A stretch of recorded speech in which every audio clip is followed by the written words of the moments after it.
నరేష్ పవిత్ర లోకేష్ వ్యవహారం మీడియాలో ఇప్పుడు హాట్ టాపిక్ గా మారింది.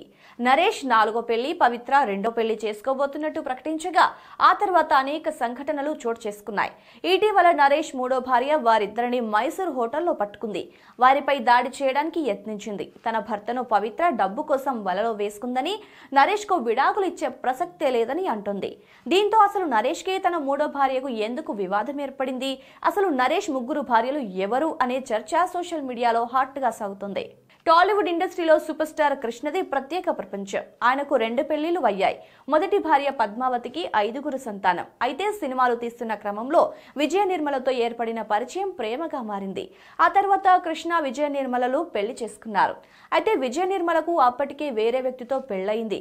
వారిద్దరికీ పుట్టిన సంతానమే నరేష్. కానీ విజయ నిర్మలను పెళ్లి చేసుకున్న తర్వాత నరేష్ ను కృష్ణ సొంత కొడుకులా చూసుకునేవారు. పండంటి కాపురం అనే సినిమాతో నరేష్ ను బాలనటుడిగా పరిచయం చేశారు.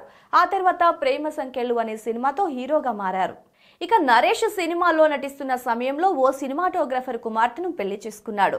అప్పటికే విజయ నిర్మల సినీ ఇండస్ట్రీలో కొనసాగుతున్న నేపథ్యంలో వీరికి అరేంజ్డ్ మ్యారేజ్ చేశారు. వీరికి ఒక కుమారుడు జన్మించాడు. అయితే నరేష్ మొదటి భార్య అనారోగ్యంగా ఉండేది. దీంతో ఆమెకు విడాకులు ఇచ్చాడు. ఆ తర్వాత ప్రముఖ రచయిత దేవులపల్లి కృష్ణశాస్త్రి మనమరాలైన రేఖా సుప్రియను 2వ పెళ్లి చేసుకున్నారు. వీరి పెళ్లికి పెద్దలు కూడా అంగీకరించారు. అయితే వీరు కూడా 2 ఏళ్లకు మించి కలిసి ఉండలేకపోయారు. అయితే వీరికి ఒక కుమారుడు జన్మించాడు.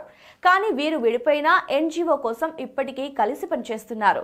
ఇక పీసీసీ మాజీ అధ్యక్షుడు రఘువీరారెడ్డి అన్న కూతురు రమ్య రఘుపతిని నరేష్ 3వ వివాహం చేసుకున్నారు. విజయ నిర్మల సినిమాలో కొనసాగుతున్న సమయంలో ఆమె దగ్గర మెళకువలు నేర్చుకునేందుకు రమ్య వచ్చేవారు. ఈ సమయంలో నరేష్ తో చెరువుగా ఉండేవారు. ఆ తర్వాత వీరిద్దరూ పెళ్లి చేసుకున్నారు. అప్పటికి నరేష్ కి 50 ఏళ్లు, రమ్యకు 30 ఏళ్లు. వీరు కూడా 2 ఏళ్లు కలిసుండి ఆ తర్వాత 3 ఏళ్లుగా దూరంగా ఉంటున్నారు.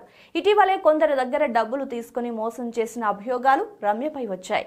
దీంతో ఆమెకు విడాకులు ఇస్తున్నట్టు నరేష్ ప్రకటించారు. కానీ రమ్య మాత్రం ఇప్పటికే నరేషే నా భర్త అంటుంది. అంతేకాదు పవిత్ర లోకేష్ డబ్బు కోసం తన భర్తను వలలో వేసుకుందని ఆరోపిస్తుంది. పవిత్రతో అక్రమ సంబంధం కోసమే తనని దూరం పెట్టారని, నరేష్ కి విడాకులిచ్చే ప్రసక్తే లేదని అంటుంది. కానీ నరేష్ మాత్రం డ్రైవర్తో అక్రమ సంబంధం ఉందని ఆరోపిస్తున్నాడు. అయితే ముందు ముందు ఈ వ్యవహారం ఎక్కడికి వెళ్తుందోనని ఇండస్ట్రీలో హాట్ చర్చ సాగుతోంది.